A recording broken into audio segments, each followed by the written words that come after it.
He's started all but 2 of the games this season. I mean, is there a point where you have to protect him a little bit? Or can you we can. Oh, we can. But he never. He flies only in the international breaks. He doesn't play. So that's pretty much how it is. So he's somewhere, but he's not playing. That means. By the way, huh? Does that surprise you that he's not playing for Brazil? Look, I don't want to create headlines. Really, it's difficult in my life to avoid creating headlines, but I don't want to create a headline in Brazil. So no comment. But that's why so 2 others are playing both games. For example, Gini and Handel played both games for England and Holland. He didn't play, so that makes a difference, obviously. But yes, there will be a moment when we have to think about that as well for 100%. But we have replacement. Gini can play the position really, really good. And Handel played it for a long time and can play it really, really good. So that's all okay. Jurgen, Dejan's been speaking about the things that you've changed in your just over 4 years here at Liverpool. So tell us why saying hello, saying good morning, and clearing your dishes away at mealtimes are part of the recipe for success. Did he say that? Oh, I have no clue anymore what we changed when I came in. To be honest, it's 4 years ago, and I don't think cleaning the table was part of any of my speeches. But making the place you work at the best place possible is an important part of success. So, but I really, but how you always do it, you pick out things out of an interview, and then I have to answer these things. So, yeah, I don't remember it anymore, but probably we changed a couple of things, but and we still change from time to time to keep everybody on their toes, but it's not really obvious things. I didn't have a speech and tell the boys you have to say good morning and goodbye. How you probably all know, I introduced everybody. No, I showed all the stuff of Melwood to the players and asked them if they know the names of them. We have 80 people, around about 80 people working here, and I think meanwhile everybody knows the names. So that needs time, but it's important to know why you're doing it, for who you're doing it. But so long ago, I don't really remember the details. When you got to your first Champions League final with Liverpool, you were this first. Yeah, you were able to build on that. Obviously, going so close in the Premier League and winning the Champions League the following season. How were you able to do that, and why do you think that Spurs have kind of struggled a little bit to kind of regain the kind of momentum that they had? Or I suppose replicate the kind of momentum that you picked up from getting to that first Champions League final? I can say nothing about the situation at Tottenham. I don't know anything about it. So, but how could I compare that? And how could I answer a question about our situation and compare with the Tottenham situation? I can't. We never thought about it, to be honest. It was like it happened. Does that mean we don't want to have it anymore? No, we wanted to have it much more after the experience we made at Kiev. But it was not that we thought we knew before the season last year that we are one of the few teams, maybe 6, 7, 8, 9 teams in the Champions League who can win it, because we showed that the year before, and that's why we thought we should try it. That was everything, but we never really, we didn't suffer during the season because of the Champions League final. I don't think it's a Tottenham like this. It's just, we just carried on.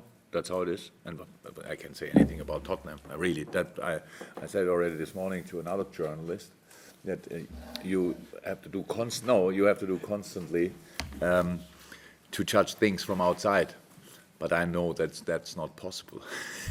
You still do it, but it's not possible really. So you have to be in the situation to understand the situation, and I'm not in the Tottenham situation. I don't understand it. What I saw was a good Tottenham side on Tuesday night, a very good Tottenham side. So, and that's what we are thinking about, and not why the start of Tottenham is not as you or Tottenham did expect it. Check on injuries as well. How's Joel Matip? Trent Alexander-Arnold was ill, obviously, as he recovered. And is Andy Robertson okay? He said he was okay when he walked through the mix zone after the game on Wednesday night. Yeah, we just rested him, Robbo. So we thought that's enough for today. 60 minutes, could do it, and did it. No, he's fine. And Trent is fine. With Joel, we have to see. I didn't see him yet. or Trent looked fine if there's no setback. If it's because you know how it is sometimes. He was ill enough to not travel with us, which is not a good sign. And but yeah, he had yesterday a clearing session kind of, and if it's as it was yesterday, then he should be fine. Which I don't know 100%. Shaq I saw this morning, spoke to him. Will take time, still a little bit. Big muscles. Unfortunately, needs obviously a bit longer to heal. Yeah, and all the other long term are not available, obviously. Thank you. Welcome. Jurgen. Is Phil a journalist? Yes, but Is he a journalist? no, this was right, but it wasn't. Yeah. It wasn't one very long, critical crowd. Oh, I don't want to blame your profession. Jurgen, 2 goals for Oxlade-Chamberlain in midweek in the Champions League. How big a selection headache has he given you ahead of this weekend? None. Because if good games of players would give me a headache, that would be really, and my life would be really sad. No, it's just nice. It's just nice. Yet now, big impact in the United game, obviously, and big impact now in that game as well. So that's how a player should act. So, and I think it's no secret how much I like Oxlade as a person and as a player. But at the end, it's about being ready for the specific moments, and that's why I said the goals were incredible, absolutely incredible. The second one, I didn't see one like this for a long time, if ever, because it really was a very special moment. And the first one is then something what Ox is obviously able to do, the unexpected shot. Unfortunately, he doesn't shoot so often that it will always be unexpected. But no, it's good. Just no headache. Just bigger selection, so more players to choose from. That's what I do. We decided for that game because of fresh legs, and we will try to find the best lineup for the Tottenham game as well. And of course, the last game is always an important information, but not the only one. And so let's see. How impressive and how difficult has his comeback been? Because it was a very serious injury. Yes, but absolutely, very, very serious. But he's now a long time back.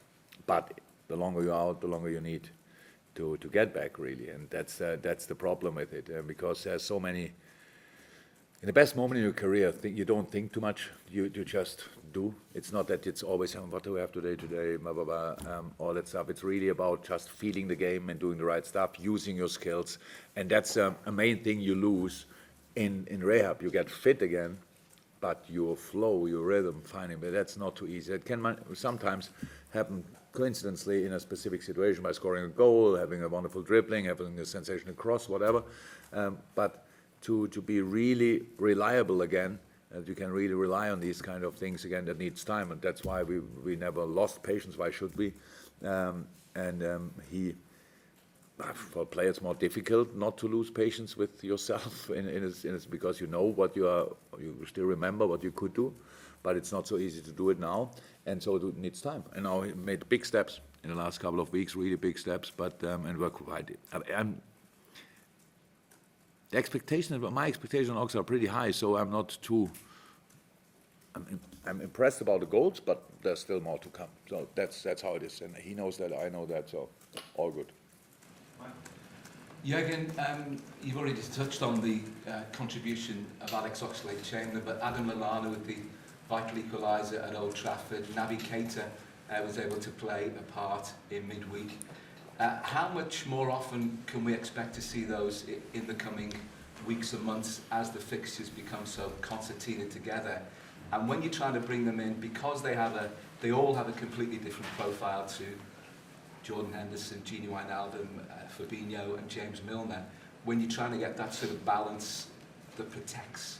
Depends to the game they play, it depends to the situation they are, it depends to the sessions they have, so how do they show up, stuff like that. There are plenty of reasons for how I make decisions, and that's it. But it was really nice to see against United how well they did and how big the impact was in a specific game. That was one of the reasons why we thought, yes, Genk, we will have similar situations, so we should try exactly that. And Hendo and Gini are obviously two of the players who play most. So they played both games for Holland, both for England, so it was clear that they need break, that they can, all the players can only play their best football when they are kind of fresh. So, and that was now the perfect moment for Hendo and Gini to rest. And now we will see how we line up against Tottenham. There's not a perfect lineup, there's only the best possible for us, and then we still need to make, in a good situation, you have the opportunity to make decisive changes, so if possible. And that was for United really important, and I think a lot of subs we brought on had an impact. So that's massive. That's really massive for us, and it's a big key to be kind of successful, because otherwise you don't have a chance. So I was really pleased, and for Adam it was so close to start as well. And he didn't play at all. That's how life is sometimes. But it was just we respect these kind of signs, of course. If you show up like this, and training is important, but if you can show up like this in a game, then it makes it more likely, because then you are just in a different part of the brain of the manager. That's how it is. Everything is working well with the first 11. It's not that you then constantly have here, oh, now we can bring him, now we can bring him, and so. But if they show up like this, then it's really that change the world for the players. That's how it is. Liverpool and Tottenham have gone in different directions since the Champions League final, certainly in terms of the form that we've seen since then. But indications in midweek that the Tottenham may be just regaining that rhythm, and when they're at that, they are a really difficult opponent, aren't they? Yes. Should not be surprised that I see it like that. So, but it's not too important. Look, the situation of Tottenham I cannot judge, because I have no idea what happens there and stuff like this. Football is like this from time to time. Things don't work out. But now we saw that game, and it was not the only game. In the other games, when the results were not really there, they had good moments as well. And it's not that they forgot how to play football. That Harry Kane don't know it anymore. He showed in that game especially how good he can be. Then Son, then Ali, long or more often injured, coming back, finding rhythm, all that stuff. So the Eriksen story or not, I don't know. It's just that you really cannot finally understand it from outside, but they're always able to put a proper performance on the pitch. So that's how it is, and that's what we have to expect. That's how it is, but it's no problem. And on top, we won the Champions League final. We know that, so that was the night. I think we were very respectful in that moment with all the celebrations, but still we were the one who were on the other side of that night, and that's of course another additional motivation to put some things right. That's all clear, but the end is a football game between two really good teams, and the situation around will not make a massive difference. We will not be that confident that absolutely nothing can happen to us or whatever, and they will not be. I don't even know how many points they have, but they will not play like a team with the points tally they have. They are a top side in the Premier League, and they will be a top side in the whole season in the Premier League, and we have to respect that and play the best football we can play against them. It's probably about a year since Fabinho properly established himself in the team, and he's been also regular since then. I'm just wondering how important his job is to the team, particularly when you maybe want to play a little bit more of an offensive midfield. The Genk game was a good example for that. Very important, very important. It was clear it will not be perfectly tuned with Oxlade and Naby around, so because they didn't play a lot together in this formation. But it's a possible formation for sure. But Fabi had a lot to do to sort some little gaps which we left open in different situations. So yes, the job of a six in modern football is incredibly important, and the more offensive all the players around you are, the more important it gets. But he's not only a gap closer, a challenger or whatever. He's a very good footballer as well. I'm sure, but the next player will sign at any time, and then he's not playing from the first minute, and we have the same conversations like always. And you ask me, and what's about him, and why he's not playing? Does he need time, and all that stuff? It's nice. And I remind you then, Fabinho needed time. That a player doesn't see it like this, I can 100% understand. And that outside everybody's excited and doesn't want it. I can understand, but it's still like this. You cannot change it. So we had, in the beginning we had to, I thought we have to change the system in a double six midfield that he's more what he was used to at Monaco. Now he plays, or in that game he played pretty much as the only midfielder in some moments, and so that works as well. So that's just needed time, and hopefully he's his birthday now. What was it? 26. Yeah. Oh, that's 10 more proper years at least. So there's a lot to come, and he can improve as well. And that's all good. It's a very interesting period for him, for us, and so far he did really well.